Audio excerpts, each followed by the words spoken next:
Welcome back to Dronacharya IAS YouTube channel.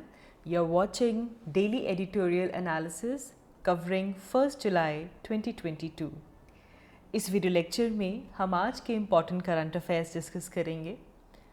आज हम सबसे पहले बात करेंगे the major outcomes of the group of 7 summit. Recently 48th group of 7 summit हुआ है। इसे लेकर आज हमारे द हिंदू न्यूज़पेपर में भी एक आर्टिकल है। So we'll cover this as well. Then we'll talk about the role of endorsers in case of advertisements. Advertisements में endorsers का क्या रोल होता है वो हम यहाँ पे समझेंगे। ये आर्टिकल भी आज के द हिंदू न्यूज़पेपर से ही लिया गया है। So let's begin with it. तो सबसे पहले शुरुआत करते हैं ग्रुप ऑफ 7 के साथ G7 कंट्रीज़। तो इससे पहले कि हम देखें कि G7 कंट्रीज़ के समिट में जो कि 48th समिट था मेजर आउटकम्स क्या रहे हैं, सबसे पहले हमें ये पता होना चाहिए व्हाट इज़ G7। G7 है क्या, व्हाट इज़ ग्रुप ऑफ 7। तो याद रखिएगा कि ये एक इंटर गवर्नमेंटल ऑर्गेनाइजेशन है। यहाँ पे 7 कंट्रीज़ हैं जिन्होंने मिलके ये एक इंटर गवर्नमेंटल ऑर्गेनाइजेशन बनाई है और ये 7 कंट्रीज़ दुनिया के सबसे ज़्यादा industrialised and most developed economies हैं। तो ये इंडस्ट्रियलाइज्ड हैं and they are most developed economies. ये दो फीचर्स याद रखेंगे whenever you are talking about G7 countries. तो मेंबर्स की अगर हम बात करें, हमारे पास आ जाता है UK, US, Canada, UK, US, Canada, France, Italy, Germany and Japan. ये नहीं भूलेंगे, UK, US, Canada, France, Italy, Germany, Japan, these are the member countries. And हमारे पास जितने भी, अब देखो ये तो G7 कंट्रीज़ हो गए, ठीक है। ऐसे ही हमारे पास आता है G20, देयर इज़ G20। अब G20 में याद रखिएगा कि ये सारे के सारे G7 countries along with India और उसके अलावा बाकी कंट्रीज़ और होंगे। इंडिया G7 का पार्ट नहीं है, इंडिया पार्ट है G20 का, और G20 में ये G7 कंट्रीज़ के साथ साथ इंडिया और बाकी कंट्रीज़ भी इंक्लूड होते हैं। अब मैं ये इसलिए बोल रही हूँ क्योंकि आपने जब न्यूज़ आर्टिकल्स फॉलो किए होंगे तो हमने देखा है कि yes, prime minister Narendra Modi he attended G7 summit. तो याद रखिएगा कि India was invited this year to attend G7 countries along with some other countries. G7 summit को अटेंड करने के लिए इंडिया को इनवाइट किया गया था। India is not the part of G7, India G20 का पार्ट है। इतनी बात याद रखेंगे।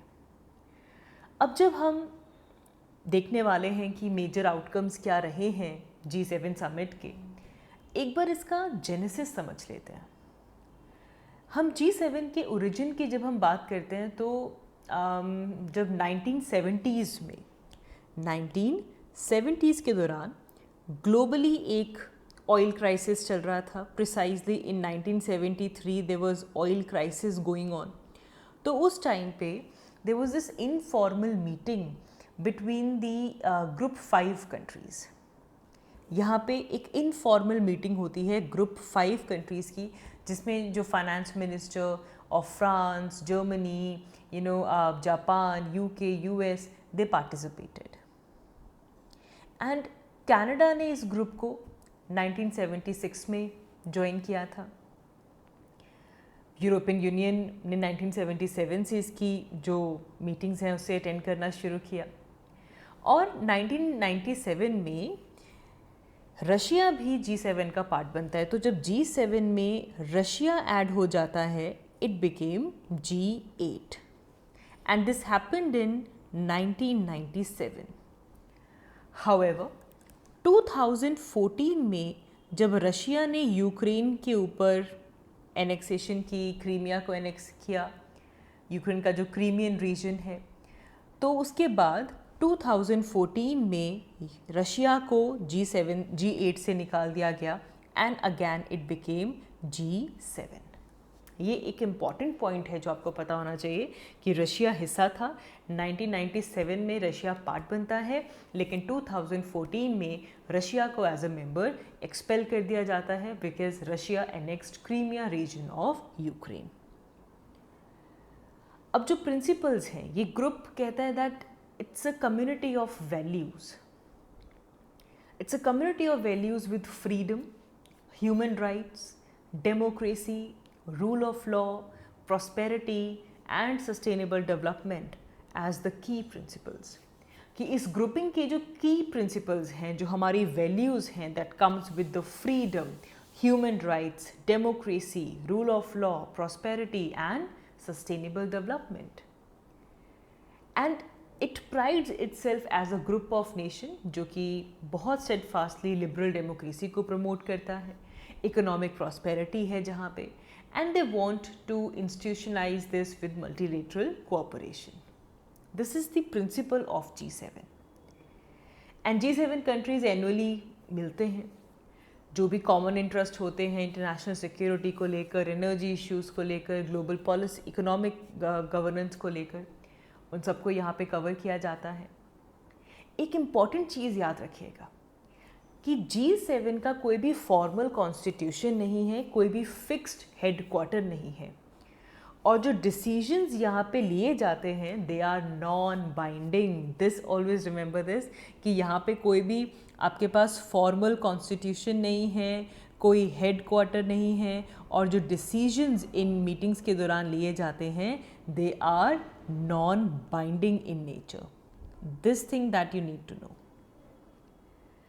तो बेसिक चीज़ इससे पहले कि हम शुरू करें, अच्छा अब एक क्वेश्चन आपके माइंड में आना चाहिए जो कि क्लियर भी होना चाहिए कि हम G7 की इतनी बात कर चुके हैं and now I guess we are concluding this, क्योंकि आज दोबारा फिर द हिंदू में G7 के ऊपर आर्टिकल आया है।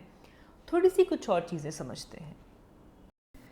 तो जब हम G7 कंट्रीज़ की बात करते हैं, इसमें कौन कौन से कंट्रीज़ आ जाएंगे? UK, US,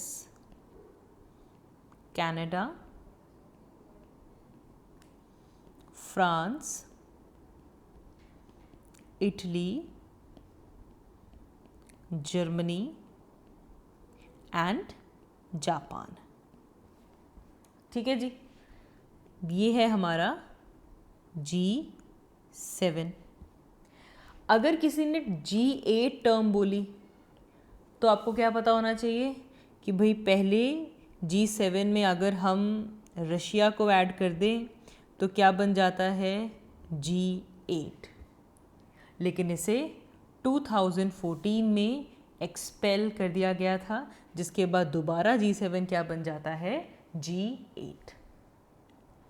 लेकिन यहाँ पे अगर हम टर्म यूज़ करते हैं G20, if we use the term G20, तो इसमें G7 कंट्रीज़ तो आ ही जाएंगे, प्लस यहाँ पे रशिया भी आ जाएगा।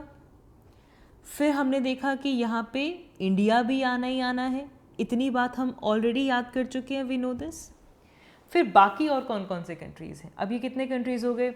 7 + 8 + 9। इसके अलावा हमारे पास कंट्रीज़ में आ जाते हैं ऑस्ट्रेलिया, अर्जेंटीना, ब्राज़ील, इंडिया है तो चाइना है, ठीक है, Brazil, China. It also has European Union, then there is Indonesia, there is South Korea, there is South Africa, then there is Saudi Arabia, Mexico. So 8, 9, 10, 11, 12, 13, 14, 15, 16, 17, 18, 19 और यहाँ पे last country जो आपने याद रखना है दैट इज़ टर्की। ये सब मिलकर बनते हैं G20। ठीक है, अब सबसे आसान तरीका क्या होता है कि इसको डिवाइड कर लो। G7 प्लस रशिया याद रहेगा, इंडिया है, चाइना है, इसके अलावा एशिया के और कौन कौन से कंट्री हैं, सिंप्लीफाई कर देते हैं।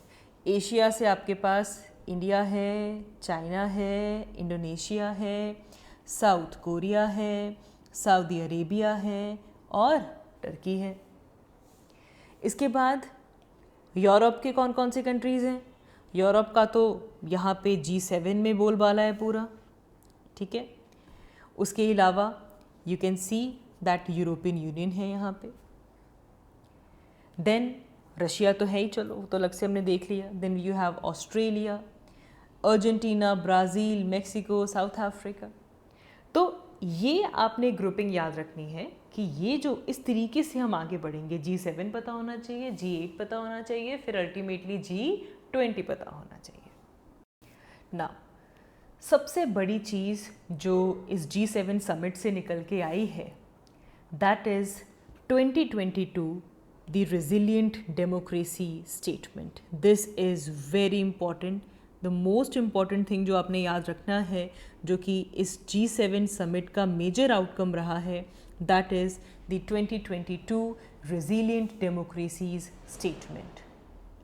और ये important इसलिए भी है because this was even signed by Prime Minister of India as well. इस स्टेटमेंट में कंट्रीज़ को कहा गया है that they will be guarding the freedom, the independence and the diversity of civil society actors. तो यहाँ पे फ्रीडम, इंडिपेंडेंस, डाइवर्सिटी, इन सब को प्रोटेक्ट करने की बात की गई है, गार्ड करने की बात की गई है। Along with that there is the freedom of expression and opinion both online and offline. ये दोनों चीज़ें आपको पता होनी चाहिए। Resilient democracy statement, resilient democracy कब है? When you are guarding the freedom, independence and diversity of the civil society actors and you are protecting the freedom of expression and opinion online and offline. ये बहुत important चीज़ है, याद रखेंगे।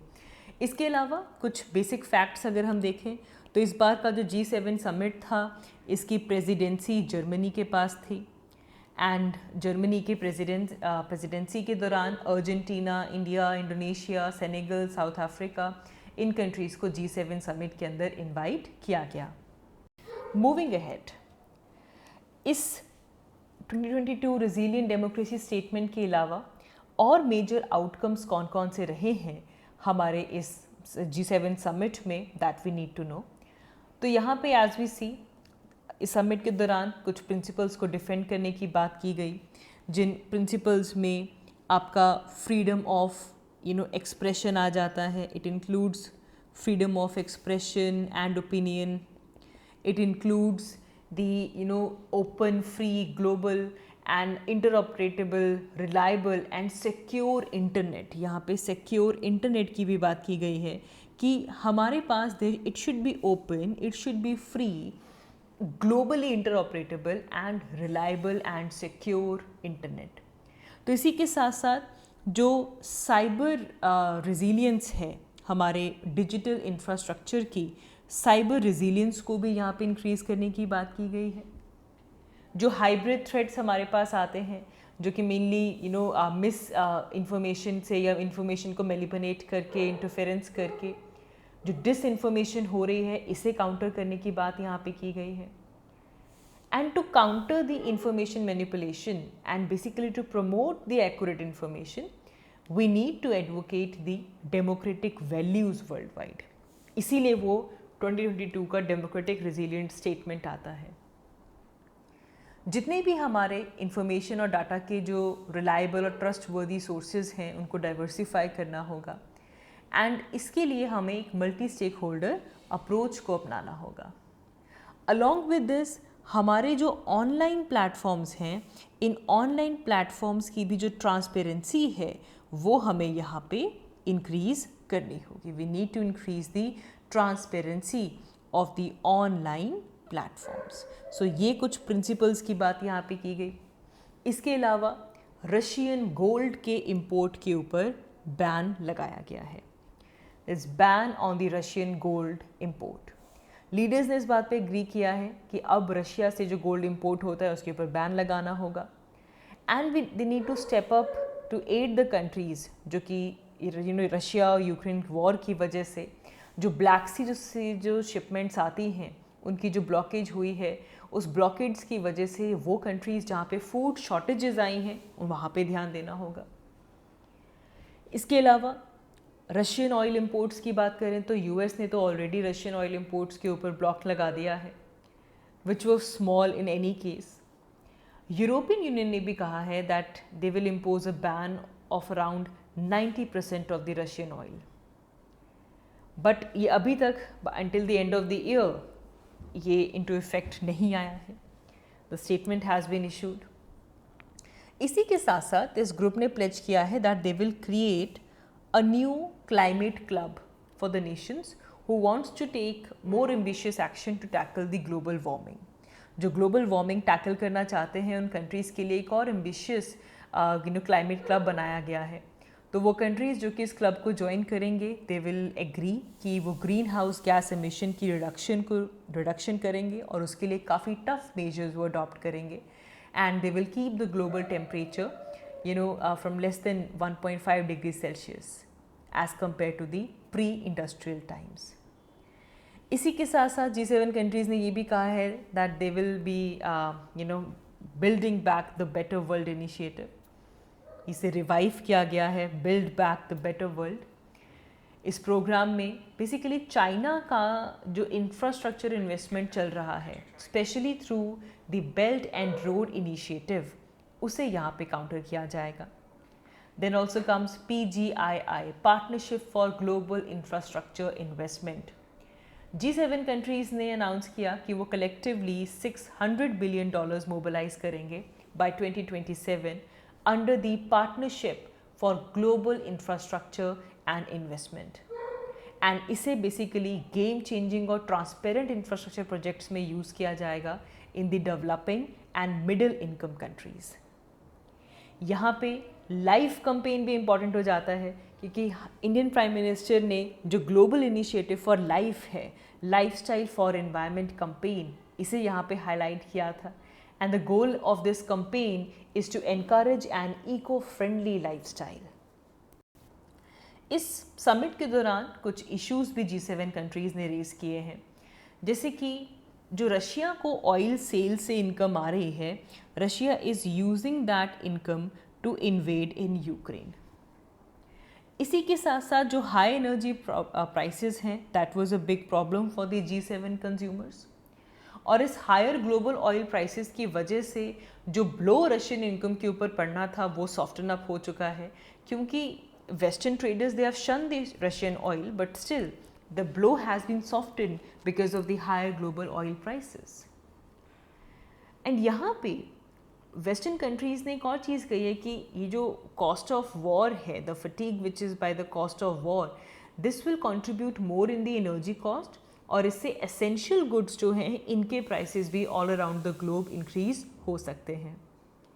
Gold की बात हम कर चुके हैं. यूएस ने कहा है कि रशिया गोल्ड यूज़ कर रहा है to support it currency and basically to circumvent the impact of the sanctions जो कि रशिया के ऊपर लगाए गए हैं. And one way to do that is by swapping gold. Liquid foreign exchange के लिए if you're swapping gold, but it is not subject to current sanctions. इसके अलावा रशिया अभी भी कुछ और कंट्रीज़ को गोल्ड सेल कर रहा है which are outside the G7 jurisdiction. तो बेसिकली अगर हम देखें तो रशिया के हिसाब से G7 समिट में रशिया को इकोनॉमिकली आइसोलेट करने के मेजर्स की बात की जा रही है. एक गोल्ड इंपोर्ट बैन कर दिया जाए ताकि वहाँ पे जो फंडिंग हो रही है आर्म्स को वो रुके, जो मनी लॉन्ड्रिंग हो रही है, जो स्वैपिंग हो रही है ये रुके. वेस्टर्न कंट्रीज़, वेस्टर्न एक्सपर्ट्स सिर्फ क्लेम कर रहे हैं कि जो यूक्रेन में वॉर हो रही है it is funded by the oil refiners in Russia and this will hit the war funding. And right now Russia is under severe sanctions, Russia के ऊपर बहुत सारी सैंक्शंस लग चुकी हैं। The richest country they have rush to convert their assets into gold ताकि कोई financial restrictions का इम्पैक्ट रशिया के ऊपर ना हो पाए। आगे बढ़ते हैं। हमारा नेक्स्ट आर्टिकल आज द हिंदू न्यूज़पेपर में एडवर्टीजमेंट्स में एंडोर्सर्स का क्या रोल है इसे हाईलाइट करता है। काफ़ी अच्छा आर्टिकल है, आप ज़रूर पढ़िएगा यहाँ पे। देखें, ऑल्दो जो मिसलीडिंग एडवर्टीजमेंट्स होते हैं उनके केस में जो मॉनेटरी पेनल्टी है वो प्रोवाइड की जाती है, बट फिर भी कुछ ऐसे ग्रे एरियाज़ हैं जिनको एड्रेस करना ज़रूरी है। इस आर्टिकल को ब्रेक डाउन करते हैं। सबसे पहले समझते हैं कि अगर हमारे पास कोई मिसलीडिंग एडवर्टीज़मेंट का केस अगर आता है तो मिसलीडिंग एडवर्टीज़मेंट के केस में कौन कौन से प्रोविजंस हमारे पास अवेलेबल हैं। तो first one is the case of misleading advertisement. तो यहाँ पे पहली चीज़ जो हमारे पास आती है that is consumer protection act. Yes, consumer protection act, CPA, consumer protection act 2019। इस एक्ट में मिसलीडिंग एडवर्टीजमेंट को डिफाइन किया गया है कि कोई भी ऐसा प्रोडक्ट या कोई भी ऐसी सर्विसेज की एडवर्टीजमेंट जिसमें प्रोडक्ट या सर्विस को फॉल्सली डिस्क्राइब किया गया है, जो उसकी डिस्क्रिप्शन दी गई है दैट इज़ फॉल्स, या फिर कोई फॉल्स गारंटी यहाँ पे दी गई है जिससे कि जो कस्टमर्स हैं वो मिसलीड हो रहे हैं, या फिर कुछ इस तरीके का एक्सप्रेशन या फिर कोई इम्प्लाइड रिप्रेजेंटेशन की गई है जिससे कि अनफेयर ट्रेड प्रैक्टिसेस प्रमोट हों, और अनफेयर ट्रेड प्रैक्टिसेस के साथ साथ डेलिबरेटली कुछ जो इम्पॉर्टेंट इन्फॉर्मेशन थी उसे इन्होंने लोगों के साथ शेयर नहीं किया, उसे कंसील किया, इम्पॉर्टेंट इन्फॉर्मेशन लोगों के साथ शेयर नहीं की, कंसील की। These kind of advertisements are called as the misleading advertisement। Services को, प्रोडक्ट्स को फॉल्सली डिस्क्राइब किया है, फॉल्स गारंटी दी है, अनफेयर ट्रेड प्रैक्टिसेस को बढ़ाने के लिए कुछ इस तरह की रिप्रेजेंटेशन की है, कुछ एक्सप्रेशन ऐसा दिया है, या फिर कोई इंपॉर्टेंट इन्फॉर्मेशन थी जिसे यहाँ पे कंसील कर दिया गया है। सो फॉर दिस हमारे पास एक सेंट्रल कंज्यूमर प्रोटेक्शन अथॉरिटी भी कॉन्स्टिट्यूट की गई थी। It was established under the CPA 2019। अब इस अथॉरिटी का रोल क्या है कि ऐसे मैटर्स जिससे कि जो कंज्यूमर राइट्स जो वायलेट होते हैं, अनफेयर ट्रेड प्रैक्टिसेस आती हैं, फॉल्स या मिसलीडिंग एडवर्टीजमेंट्स आती हैं, उनको रेगुलेट करने का काम सेंट्रल कंज्यूमर प्रोटेक्शन अथॉरिटी के पास है। अब ऐसे केस में क्या है, डिस्ट्रिक्ट कलेक्टर को ये पावर दी गई है to investigate the complaint or to make a reference to the central authority or the commissioner of a regional office regarding this misleading advertisement। तो DC सबसे पहले इस कंप्लेंट को इन्वेस्टिगेट करेगा या फिर रेफरेंस देगा टू द सेंट्रल अथॉरिटी, जिसके बाद हमारे पास मिसलीडिंग एडवर्टीजमेंट और एंडोर्समेंट्स के लिए कुछ गाइडलाइंस आई हैं 2022 में। इन गाइडलाइंस में पेड एडवर्टीजमेंट, सरोगेट एडवर्टीजमेंट, इन सबको क्लियरली डिफाइन किया गया है। ऐसी एडवर्टीजमेंट जो कि बच्चों को टारगेट करती है, it should not feature any personality from the field of sports, music और सिनेमा।